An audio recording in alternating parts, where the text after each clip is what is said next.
Pedro Henrique e o António Magalhães. O clube tem um formato muito próprio, já sabem, há tempo estipulado para falar, as pessoas não gostam muito, mas tem que ser. As pessoas tratam-se pelo nome, que é uma coisa interessante. Hoje aqui não há doutores, sou só eu, mas eu não sou doutor. Cada pessoa, se faz favor, diz o nome, depois tem 1 minuto com direito a uma pergunta. Agradeço que respeitem o meu pedido. O Pedro Henriques e o António Magalhães vão falar de início 5 minutos e depois farei umas perguntas.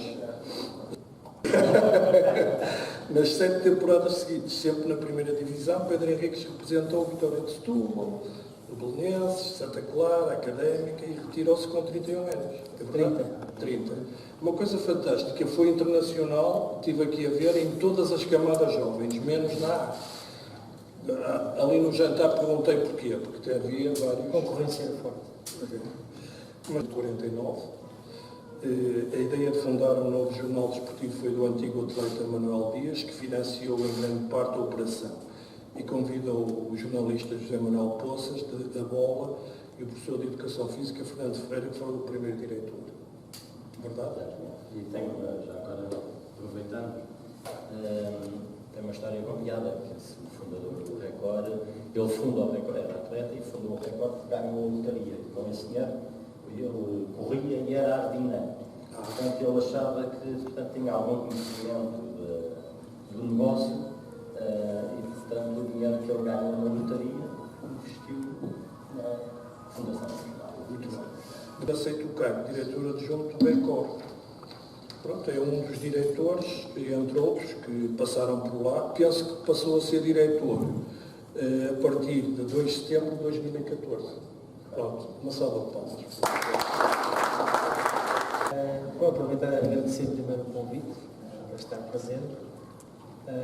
Já vi que a maior parte das pessoas, para além da questão do fenómeno esportivo, tem outras valências aqui, mas a minha área e a minha história é um pouco de vida, tem muito a ver com o futebol e depois passou de ser um sonho de criança, ou seja, o futebol, vivi aquilo que é a parte boa e a parte que é menos boa, que infelizmente em Portugal valorizamos muito a parte que é menos boa, e agora estou do outro lado da barreira, que é a parte da comunicação social, onde tento fazer o meu papel no sentido de tentar explicar um pouco o que é a diferença entre jogar e estar no meio, e quem joga e quem treina, eu percebo que tenha reações menos próprias. Quem está sentado e quem tem que falar sobre os assuntos já me custa mais a aceitar, porque quem está cá fora tem que ter a capacidade, quase sempre, de poder lidar com as coisas de forma diferente.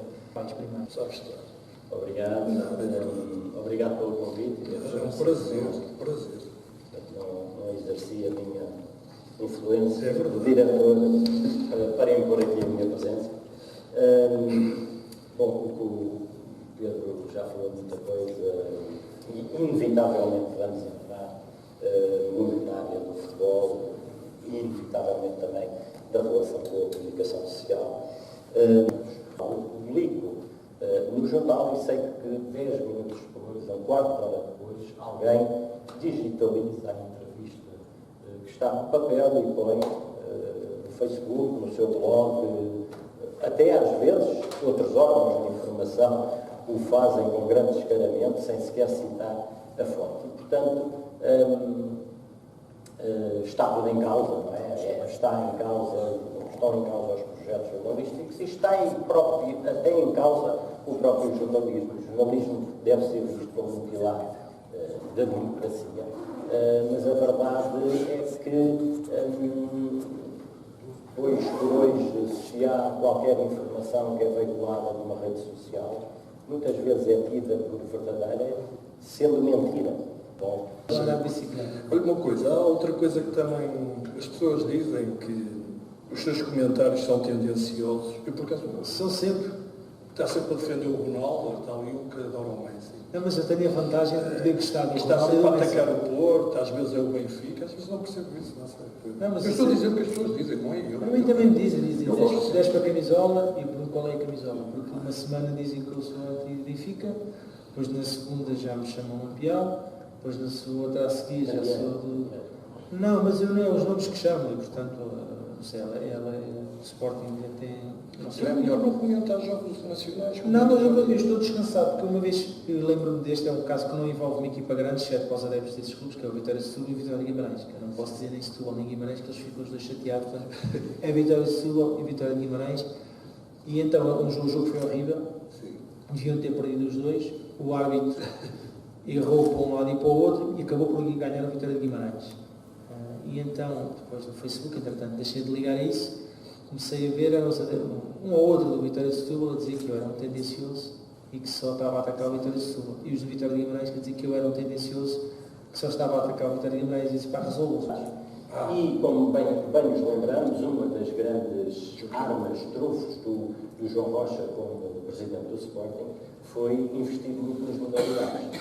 E, portanto, o Record, o Sporting ganhava muita coisa das modalidades, e o Record representou um bocadinho, ou melhor, acompanhou um bocadinho essas conquistas do Sporting e houve essa associação nessa altura do Sporting. Perguntar, com a proliferação e o aumento exorbitante do número de canais na televisão, trouxe atrás de si um aumento substancial do número de horas dedicado ao futebol e ao espetáculo desportivo. E eu gostava de perguntar a sua opinião se o futebol, enquanto fenómeno social e com gente responsável por isso, está a ver neste aumento substancial de programas, de comentários, de jogos, uma nova vaidade para o futebol e não uma nova responsabilidade. Com esses assuntos, que os minutos mais baratos de fazer em televisão são programas em que sentam pessoas a falar, não é bem falar de futebol, falar de bola, falar de futebol é uma coisa diferente. E eu não gosto e não vejo, porque, e não tem a ver que eu não sou daquelas pessoas que acham que só os jogadores de futebol e os treinadores é que podem falar. No fundo está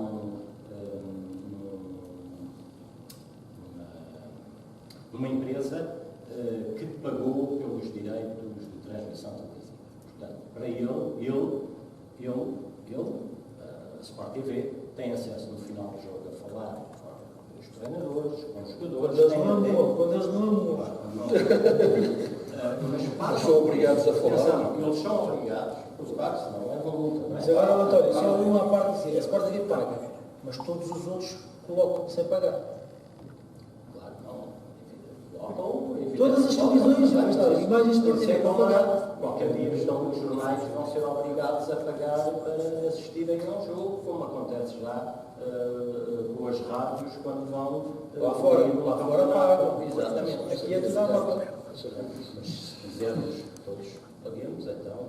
Mas diga lá o que está a dizer, que é interessante. Mas a questão é esta, e o Pedro falou logo no início, num excelente programa, que é possível fazer também por isso. Ou seja, porque os clubes também sabem que é um canal que não vai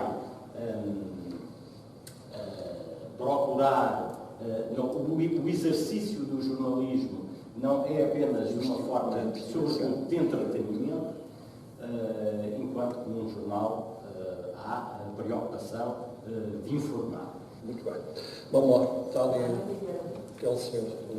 Eu queria...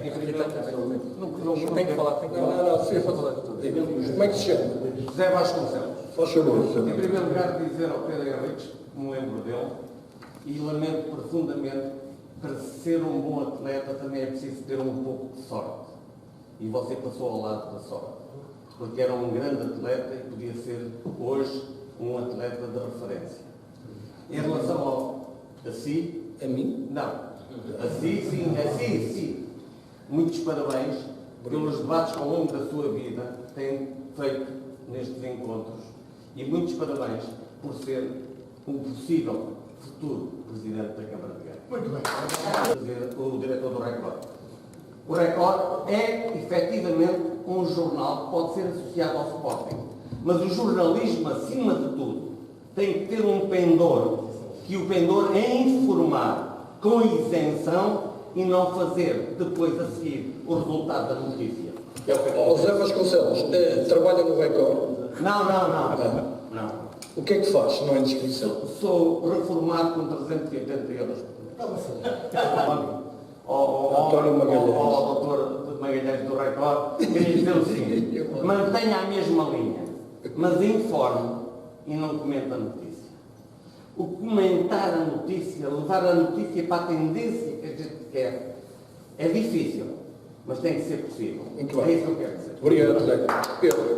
Primeiro, deixe-me dizer, e uma diária. Já fui assinante do jornal Record. Muito bem. E é uma das questões que eu vejo, a única maneira que eu vejo de a imprensa passar para o formato digital, para o cliente assinante à assinatura digital, é criar esse tipo de ferramentas e facilitar o arquivo. É evidente que podemos distribuir a um ou outro amigo a assinatura que se tem, mas aí a imprensa julgo que, facilitando isso aos seus leitores, pode perder algumas assinaturas, mas depois vai ganhar muito mais clientes. Claro, Se queria comentar assim. Tem razão, há muitas funcionalidades e muitas virtualidades que ainda temos de explorar e de trabalhar, mas, por exemplo, nós próprios no Record só temos em formato PDF e digitalizar o jornal a partir de 2003. Irá permitir avaliar isso, mas até nisso vai haver discrepância, não é? Porque, por exemplo, os jogos, todos os jogos que não são dos grandes vão ter 8 câmaras, não é? E os jogos dos grandes vão ter 15, 16, quando é uns clássicos tem 20 e tal, portanto até aí é um bocadinho de alguma deslealdade na avaliação do trabalho dos árbitros e das próprias equipas. Mas há muitas ideias e muitas propostas de alterações de regras que seriam interessantes, mas cada coisa há de seu tempo. Se queremos já fazer uma grande revolução, talvez seja Pedro. Pedro. É o meu filho. Podíamos dizer quanto é que fica ali uma pessoa para segurar daquilo. Querem que eu vos diga? Querem que eu vos diga? 68. Está a brincar, não é nada. Sou barato. Não, não pago 68. Ok, Volta. Sabes que vais passar a Olha, é que eu fui. Vamos lá. Sim, eu antes de mais sou um grande fã de desporto e para vocês terem uma ideia, a minha pergunta tem a ver um bocadinho com o futebol português. Eu cheguei agora à casa do trabalho, estava a dar o Estoril Chaves, estava a dar o Chelsea contra o Borough e estava a dar ténis o Songaku com o Cachalov. Eu estava a ver o ténis com o Cachalov, porque estar a ver o futebol português neste momento, sou um adepto do Porto, fui formado no Porto, cheguei a ser jogador do Coimbrões aos 20 anos e decidi que não queria mais jogar futebol, mas repugna-me ver futebol. Tem grupos no WhatsApp de amigos esportistas, tem o Benfica, os Ladrões, esta cartilha, e isso para mim é tudo uma tanga. Porque como tu disseste bem, se o Porto estivesse em primeiro não havia tanga nenhuma do Porto estar a ser roubado. De facto há, mas a minha opinião é, a longo prazo, os 3 grandes são beneficiados. E as outras 15 equipas, ninguém fala delas.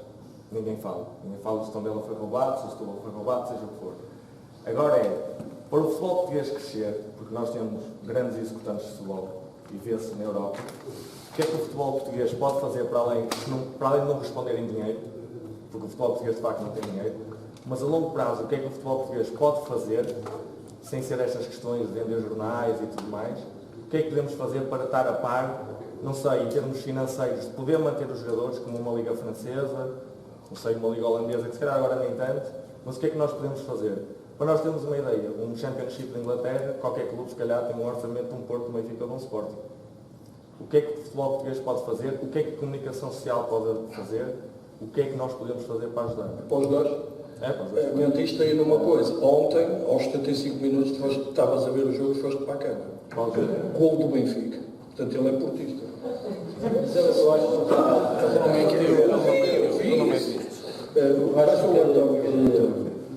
nós temos uma mentalidade, nós, os adeptos do futebol português, os adeptos do desporto português, têm uma mentalidade muito clubística. Quer dizer, vão ao estádio, não é para ver um grande espetáculo de futebol, vão ao estádio para ver a sua equipa ganhar, seja como for.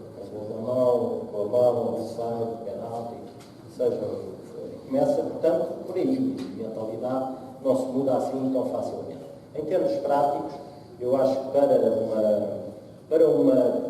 para a nossa Primeira Liga ser mais, e foi isso que fizeram e que fazem todas as ligas europeias. Mas isso não... Se tu estiveres em campo e não tentares fazer, não é? 10 vezes, com o guarda-redes cair 10 vezes, que é uma vergonha.